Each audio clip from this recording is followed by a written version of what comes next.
This is Tailgate Ted. I'm Ari Meroff from PFF. Hey guys, it's Brittany Wagner from Last Chance U. This is Ken Harvey. I'm NFL Draft Prospect Kwame Lewis. I'm Renee Washington. Kendall Fuller. And I'm Fred Smooth. This is Logan Thomas. I'm Jonathan Allen. I'm London Fletcher, the captain. I'm Julie Donaldson, and you are watching. And you're watching? And you are watching Draft the District.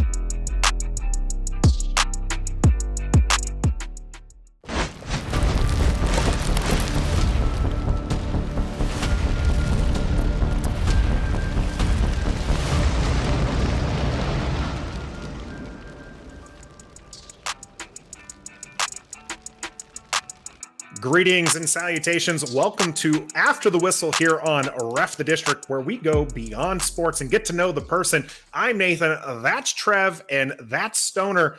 And we have a wonderful guest today. And he's being brought on for many reasons, not just the burgundy and gold reasons, but also the fact that he has a great story about his recovery from injury, as told in a dream worth fighting for. Never let obstacles stop you from being your best self. He is the co-author with William Sachs being the other author. Let's welcome Tim Hightower to the Ref the District here.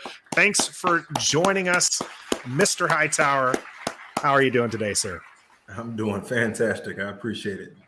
Now, most of our audience, we're going to get to the book contents and your current role with the Washington Commanders, but most of our audience is actually going to be familiar with you as, you know, a running back that used to play for the burgundy and gold. What was it like playing for your hometown? You're from Alexandria. What was it playing for your hometown Washington Redskins?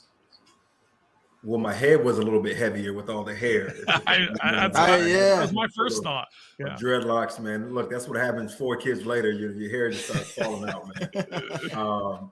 No, it was. Look, I grew up in PG County, and it was, there are a lot of people who supported me in my journey, whether it's coaches, friends, teachers, church, family, and things like that.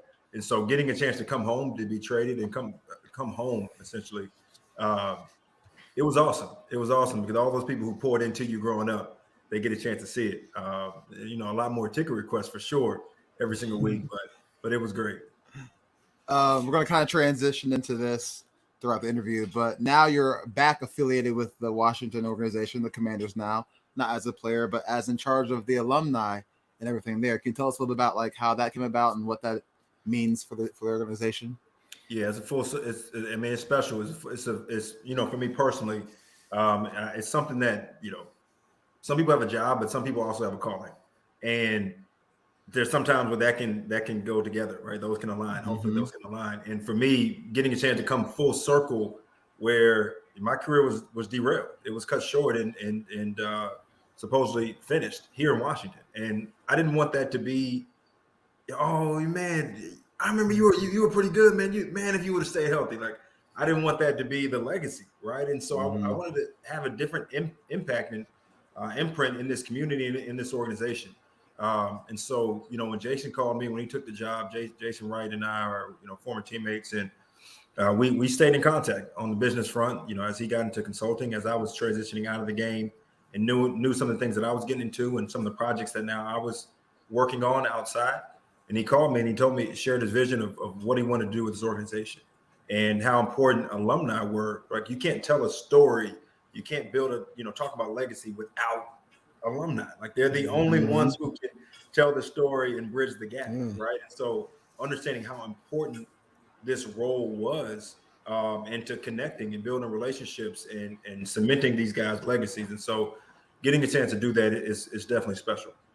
So you said you were teammates with Jason at one time. Give us some skinny.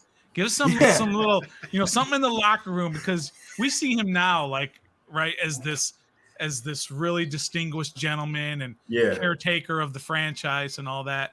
But give us some skinny. Maybe he did a little hijinks in the locker room. Look, you know what? Look, Jason would be the wrong one, the most boring guy. This is probably why they put him with me as a rookie with my eyes wide open, or it was my second year. And I'm still, hanging out, having a good time. And I was focused and I did what I had to do. But Jason was like focus, right? Like Right. good guy, like sharp leader. Was always trying to tell me to do the right thing, and I'm like, yeah, whatever, Jason. But I mean, just the guy was focused. He knew what he wanted. He was smart as a whip. He drove a Ford Focus, which I remember guys gave him a hard time about it. Oh yeah, I'm hitting Twitter Probably after this still for does. sure. He's driving a Ford Focus. No knock against Ford, but it's just like Right. that's what you typically see in a Yeah, you're NFL, making six figures. You think you're gonna have a little Yeah. He's shopping at Target. Like Mhm. I remember buying you said you want something skinny. So running backs, like we're known for good gifts, right? We prided ourselves for exchanging good gifts during Christmas time. And so I bought Jason a pair of like Gucci like slippers, like loafers. And his wife came to me and she was like, "This is the nicest thing he has ever had." Like he didn't even want to wear them, right? So he was just that kind of guy, but he knew what he wanted. He was focused. He was sharp, man. And so to me, it's no surprise seeing the opportunities that he's had and the success that he's had. Well, we're excited to have you with the franchise right now, bringing in those other legends and the alumni. But it took a lot for you to kind of get there, and it took a lot for you to come back. You're the only player to have a 4-year gap in between playing time. Could you kind of talk to us about that challenge that it was coming back from the injury that you experienced here in Washington to taking the field again in New Orleans? Yeah, you know what?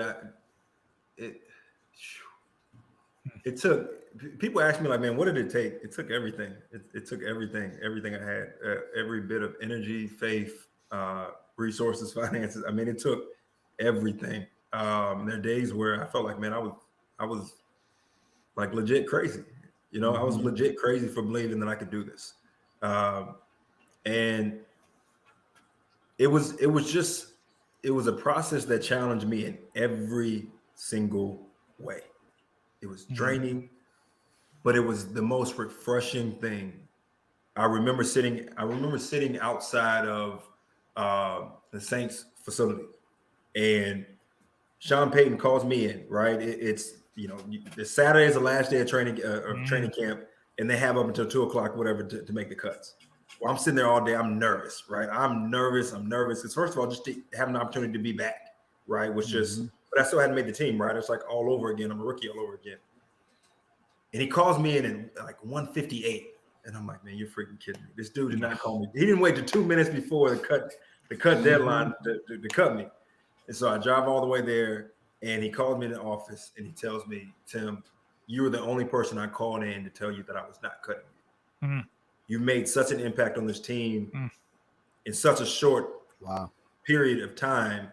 I wanted to personally tell you how much I respected your story, your fight, how you approach every day in practice." Man, I sat in my car and cried like I had never cried before. Because again, when you're talking about where you were tested for 4 years of everything that you had, and to have that like pay off and to realize that dream, it was bigger than when I first got to the NFL. Though that emotion was so much bigger, So that 4-year gap, what kept you in that motivation stage to make a comeback to NFL? Because that's 4 years is a while. Some players just say, "I'll give up," like it is what it is, but you didn't. So what was the main thing that kept that drive going for you? You know what? My father was a professional boxer, and he actually was a football player growing up, and then he ended up stepping away. He had a bad experience, and I remember him just living life with regret.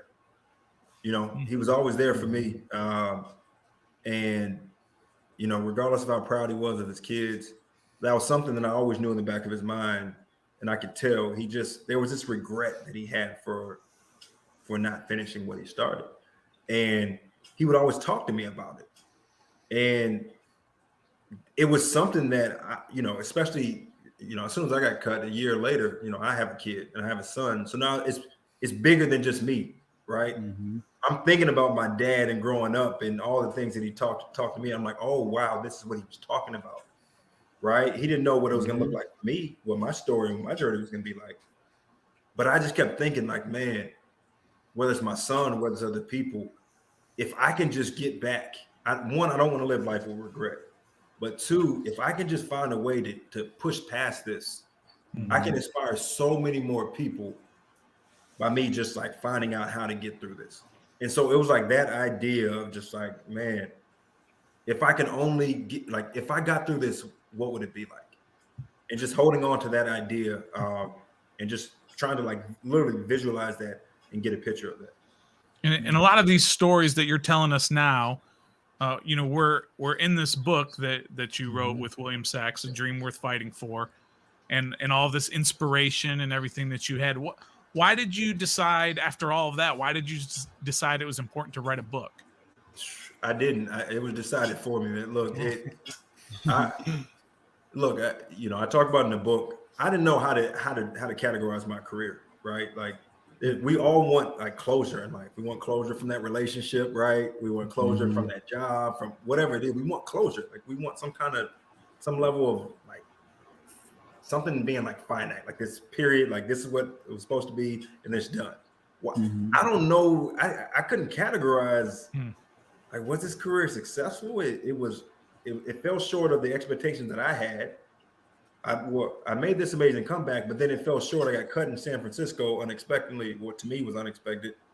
So I was a little frustrated and confused and unresolved and all these things. But yet the more and more I started talking to people, like when you step outside of yourself and you start connecting with others who bigger than football, they're going through major life shifts and changes, and they lost their job and their loved ones, personal health, finances, their home, like all these things. And they start asking you questions about your journey.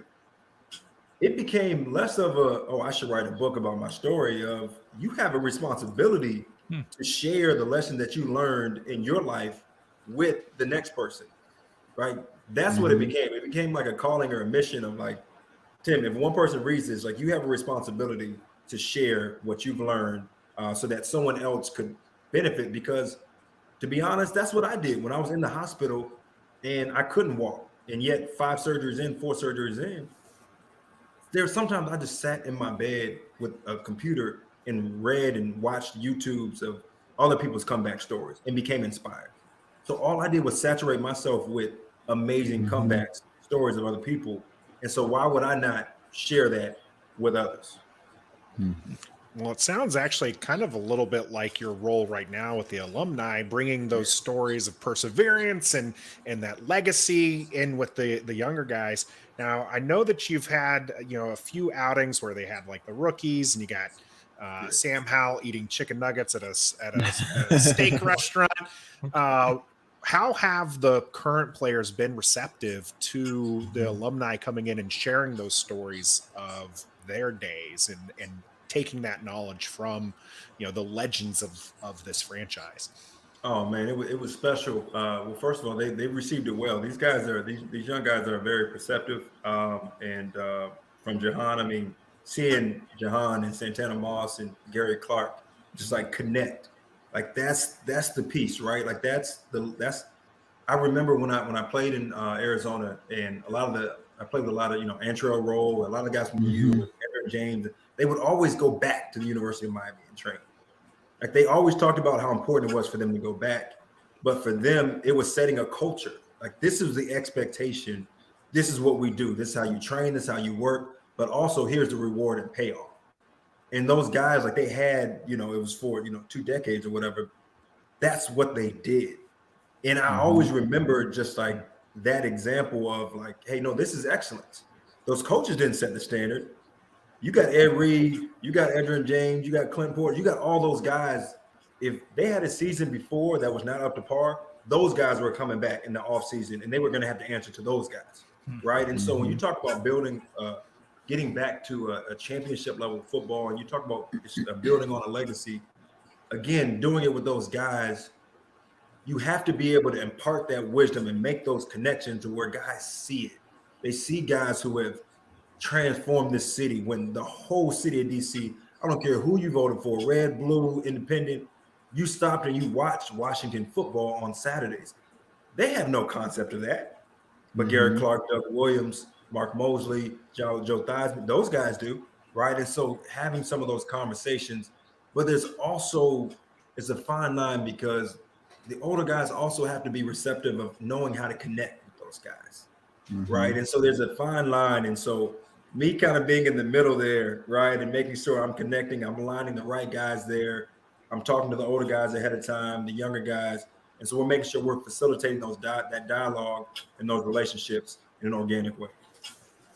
Speaking of the alumni, is there any personal alumni that kind of had you starstruck when you first encountered or anything like that? Or if there is one, why is that person the most like that for you? Look, I feel like that often because it's not just who they are. It's once you get to know who they are and what, who they are, what they're about. And from Greg Owens, who just passed, I didn't realize how much he was behind policy in DC. I mean, how integrated he was into whether, again, policy and law and just his community activism. Somebody like Darryl Green, the impact that he's had. I mean, I've traveled around with Doug, and to hear people say, literally, you're the only reason that I became a Washington fan, right? Like, regardless of what team they played for, they remember where they were when he won that Super Bowl. Like, it was iconic for a whole, like, it was iconic. People were literally waiting, like, like a Sonny, like a Joe Louis, a Muhammad Ali type moment, right? Like, it was that big for them. And so getting a chance for me, I've learned so much about the history of the game from these guys, from guys who are playing, talking to Sonny Jurgensen and, guys, what their contracts were like, what, the social climate, like, the political climate, the locker room was like, all the way up until Jordan Reed. You get to learn so much that I had no clue when I was playing football. I was just trying to learn X's and O's, right? So for me, I feel like that often where it's so much bigger than the game. It's so much bigger than the game. And so I'm very fortunate to have these conversations frequently. So let's transition, if we can, back to kind of your playing days a little bit and go back to maybe high school or even in college. Was there a moment that you knew that you were a pro? Like, there's a lot of guys out there who think they're pros, but there are only a certain few who know that they're pros. Was there a time that you knew that you were a pro? Yeah, I'm trying to think of the best way to answer that question. Cause see, I was fortunate. My parents, they raised me to, just be like confident of it. Yeah, like an uncommon, just uncharacteristic, just a level of confidence of when you say you want something, like it's done. Like it's done. And that became like, once I said I was going to play professional football, to me at that time, it was real. Like it was real to me. It was that real to me. Now, so for me, it was real then in the fourth grade when I wrote it down on a sheet of paper. Wow. That's cool. It was just a matter of like the timing of, and I mean, my father would tell me every single day, prepare as if, act as if. What would a starting NFL running back do? I'm in the fifth grade. But it's so like conditioned to think like you're this pro athlete, right? So you have there, but then you have the manifestation of it. And I would really say before my senior year during my senior year, right before my senior year of college, where, man, I've been working. But it was finally where all of that work, you could see it pay off. And I could see where I came in at the University of Richmond, by the time I stepped on that field and I was in shape, I ran like a 4.4 or 4.3. I was in that much better shape than everybody on that field. And I could see it. You could feel like, okay, I'm at a different level now. Right. And I performed that way that season, but you could just see the manifestation of it. So it took a long time, right, to develop those skills. But I remember from that time to the senior year, I'm like, hey, okay, it's time to go. That's awesome.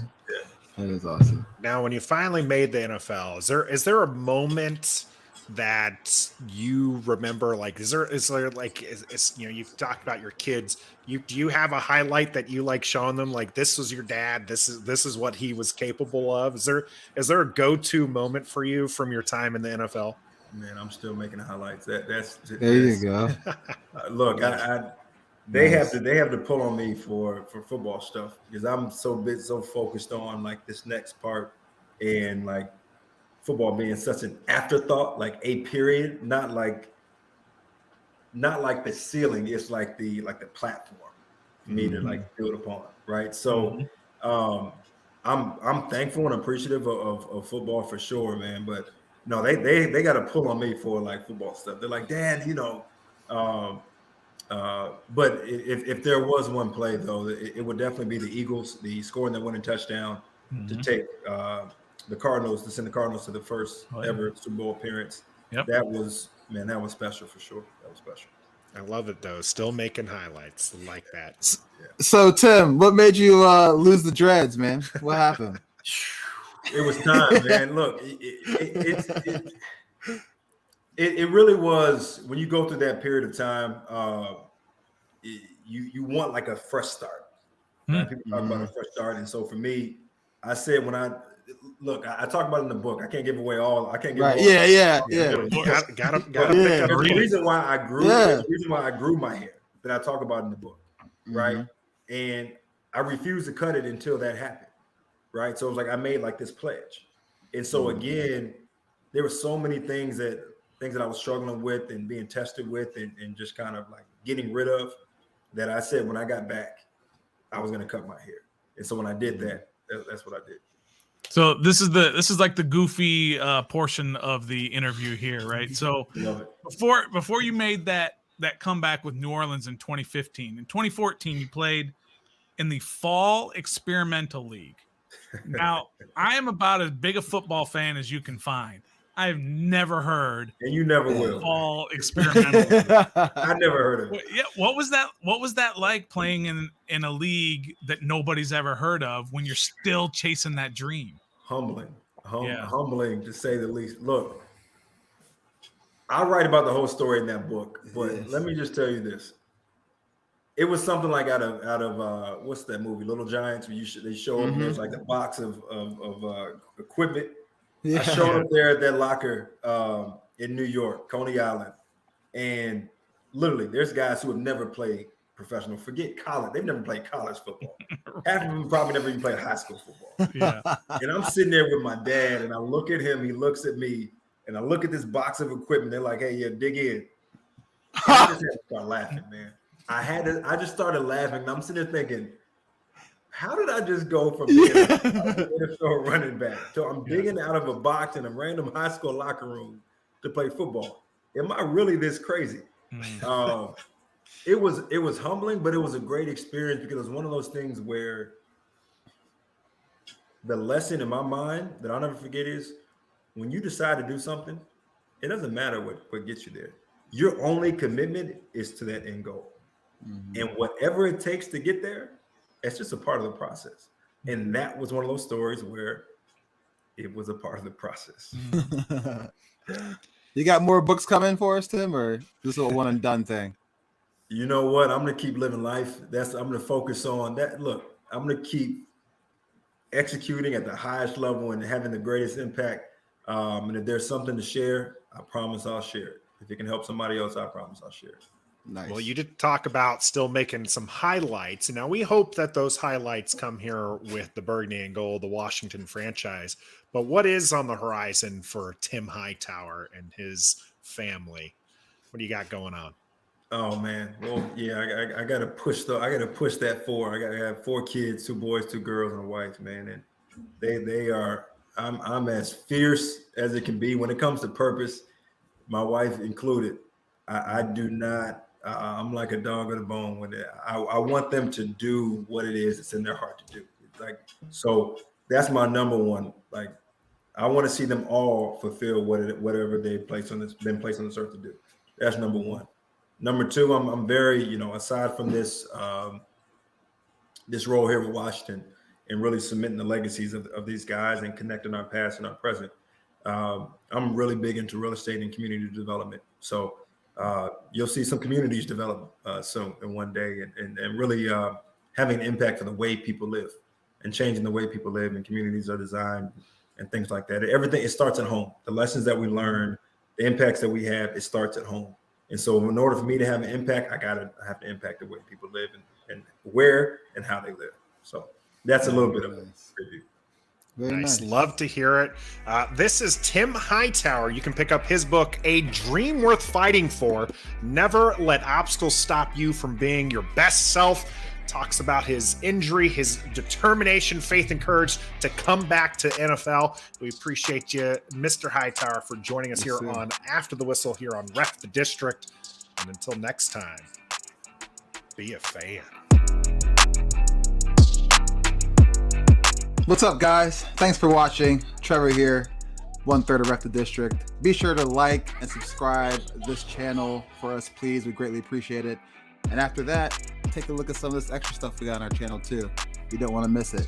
And always, be a fan.